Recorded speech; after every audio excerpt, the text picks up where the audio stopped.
This is how you install CPU. First, remove the CPU from socket cover.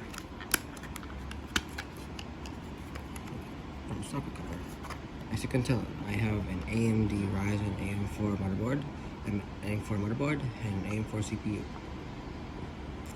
Second, open the enclosure. If it's an Intel CPU, then remove the latch. Second, take the CPU out of its cover and line up the gold triangle on a notch on the motherboard. Then carefully place it inside.